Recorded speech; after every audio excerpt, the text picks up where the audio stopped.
Doctor বাবু ডেকেছে।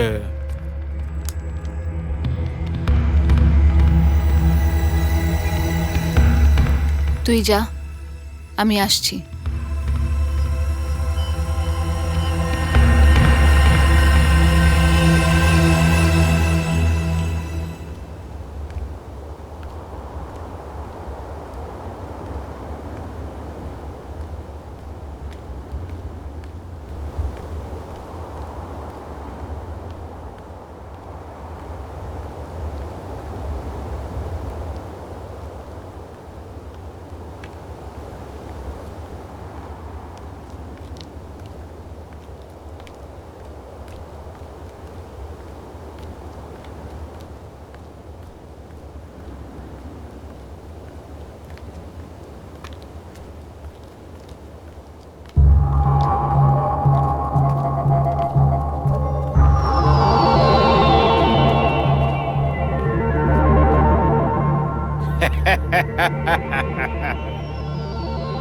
তুই তুই এখানে কি করছিস? তোর অপেক্ষা। কেন? ডাক্তারবাবুর কাছে যেতে হবে না? ডাক্তার বাবুকে বিরক্ত করে লাভ কি? আমার কাছেও তো অনেক জ্ঞান আছে। ডাক্তার বাবুর ব্যাপারটা খুব বেশি মজার ছিল।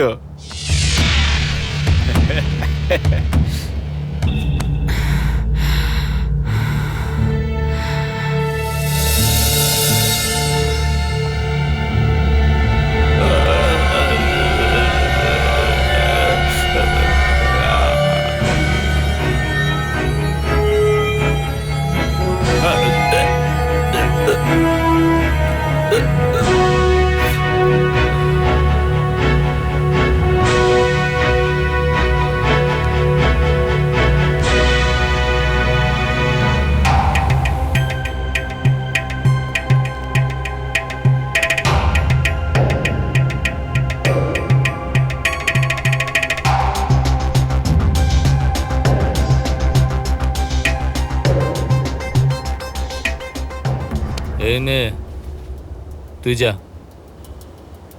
যা।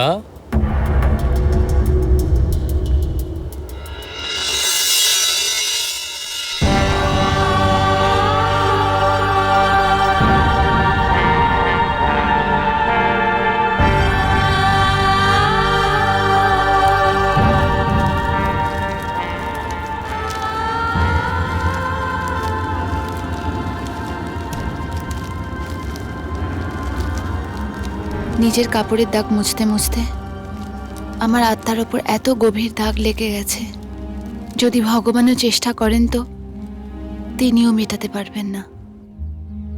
কেউ জানে না ওই দিন চিকিৎসার পর ডাক্তার আমার সম্মান কেড়ে নিয়েছে, আমায় খিমচেছে, আর আমি কিচ্ছু করতে পারিনি, কিচ্ছু না।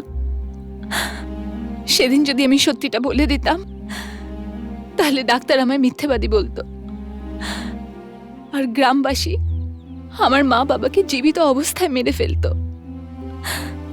এত সাহস ছিল না আমার মধ্যে এক রাক্ষসের মুখ থেকে মুখোশ খুলে ফেলতে, নিজের মা বাবার বলিদান দিতে। কিন্তু তুমি তো আমার কেউ নও, তুমি কেন আমায় বাঁচালে? কারণ আমি একটা গুন্ডা, খুব বড় গুন্ডা, যে তরি পার করে এই গ্রামে এসেছিল, যাকে এই গ্রামের একটা লোক ভয় পায়, কারণ আমি ওদের মতো ভদ্রলোক নই। ওই ভদ্রলোকেরা যারা এটা ভেবে নিল যে কাজরি রঞ্জনের সাথে এক রাতে শুয়ে এসেছে, কিন্তু কাজরির চোখের মধ্যে নিষ্পাপ দৃষ্টিকে দেখতে পাইনি। যদি এটাই ভদ্রতা হয় তাহলে আমি ভদ্রলোক হতে চাই না, আমি গুন্ডাই ভালো আছি।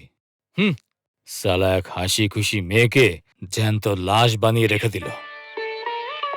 মা দুর্গাও কালীর রূপ ধরেছিল আর লাখ অসুরকে বধ করেছিল। তুই তো শুধু একটা রাক্ষসকে মেরেছিস। কি এমন পাপ করেছিস?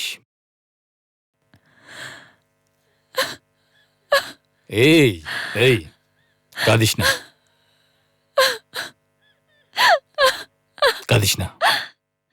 শোন, এখন তুই যা, নাহলে এই গ্রামের লোকরা তোকে আমার সাথে দেখে ফেলবে, আবার তোকে পঞ্চায়েতের সামনে বসিয়ে দেবে, আবার তোকে দিতে হবে অগ্নি পরীক্ষা। শোন, অনিরুদ্ধ এসে গেছে, আমি ওকে সবকিছু বলে দিয়েছি। ও তোর সাথে দেখা করতে চাইছে।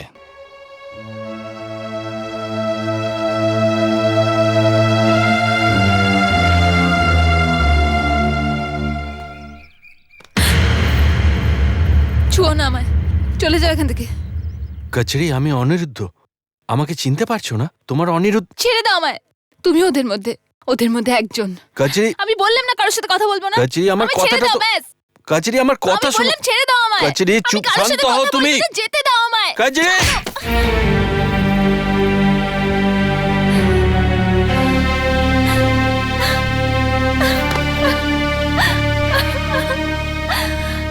অনিরুদ্ধ বাবু, তুমি কোথায় ছিলে?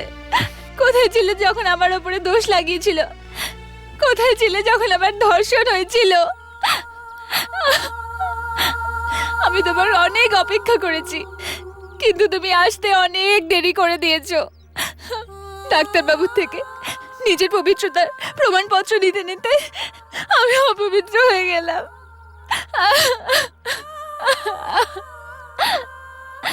কিন্তু আমি তোমার যোগ্য নই, চলে যাও এখান থেকে। আমার কারুকে দরকার নেই, আমি একলাই জীবন কাটাবো। তুমি যাও, চলে যাও। খেপি আমার। আমি ভালোভাবেই জানি যে কচরি আমার নির্দোষ। আমি তোমার শরীরকে না, তোমার মনকে ভালোবেসেছি, আর মন কখনো অপবিত্র হয় না। আর আমি আমার ভালোবাসা দিব্যি করে বলছি, ওই পঞ্চায়েতেই তোকে নির্দোষ প্রমাণ করব। চলো কচরি, আমার সাথে চলো।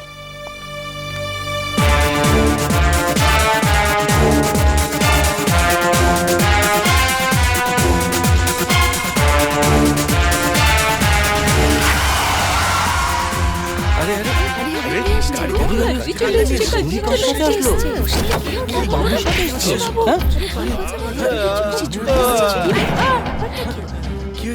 কি হয়েছে? এরা কি করেছে? এরা কারা? দেখ দেখ কি অবস্থা দেখ। আরে তো ডাক্তার বাবু, আমাদের গ্রামে এটা তো রঞ্জন না? কি চলছে এসব? কি বলেছে? এই যে ছেলে, এইসব কি নাটক চলছে এখানে? হ্যাঁ হ্যাঁ, এটা নাটকই হচ্ছে। সেদিন আপনারা নাটক করেছিলেন কচরিকে বদনাম করার, আর আজকে আমি এদের দুজনকে ধরে নিয়ে এসেছি। কিন্তু আফসোস, ওই কথাটা সত্যি। যত উঁচু পদ তত ময়লা বিচার। তোমাদের এত উঁচু পদ দেওয়া সত্ত্বেও তোমাদের নজরটা ওপরে বসে শকুনের মতো নিচে নজর কখনো যাবে না। মনে শান্তি হয়েছে? করে দিয়েছ না একজন পবিত্রকে অপবিত্র। আরে আজ কেউ হাসছে না, ব্যঙ্গ করছে না, তালি বাজাচ্ছে না, কারণ আজ এই পঞ্চায়েতে একজন অবলা নারী অপরাধী নয়, বরং অপরাধী দুজন লোক, দুজন মরদ অপরাধী। আজ এই পঞ্চায়েতে দুজন মরদ অপরাধী। ধাঁধার মতো গোল গোল কি বলছিস? যা কিছু বলার আছে পরিষ্কার বল, আর খেয়াল থাকে যেন এই গ্রামের একটা আত্মসম্মান আছে। কচরি ওই গ্রামের মেয়ে, ওর আত্মসম্মানের কথাটা ভাবলেন না?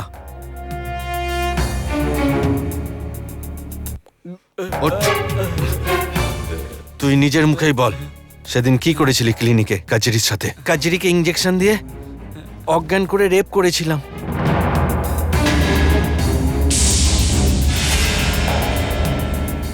আমি ভুল করেছি। সেদিন যখন ও আমার কাছে চেক আপের জন্য এসেছিল, ও পবিত্র ছিল। ওকে দেখে আমার মনে লোভ জাগে। আমি ওকে ভয় দেখিয়েছিলাম যাতে ও আমার ব্যাপারে কাউকে কিছু না বলে।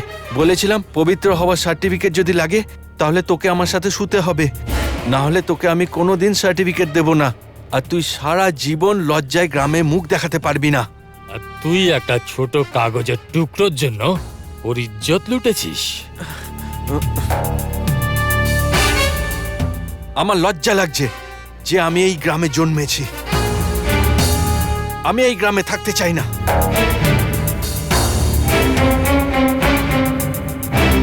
চলো কাজরি, আমরা এই গ্রাম থেকে অনেক দূরে চলে যাই।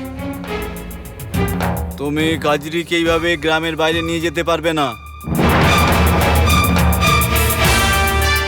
এটা হলো গ্রামের সম্মানের ব্যাপার। এই কাজরি হলো আমার মেয়ে। এ কোথায় যাবে, কার সঙ্গে যাবে, তার সিদ্ধান্ত আমি নেব।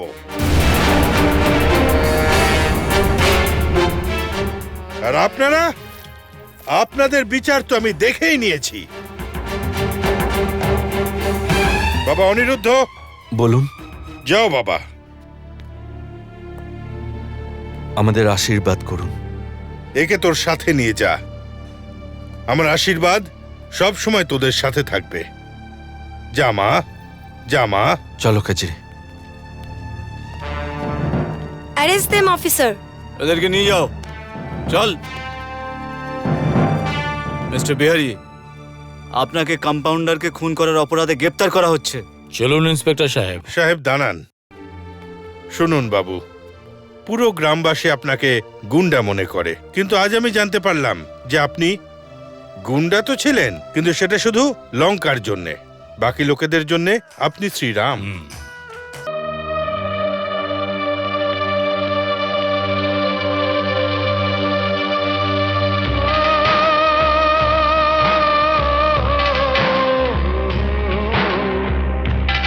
प्यारा बचपन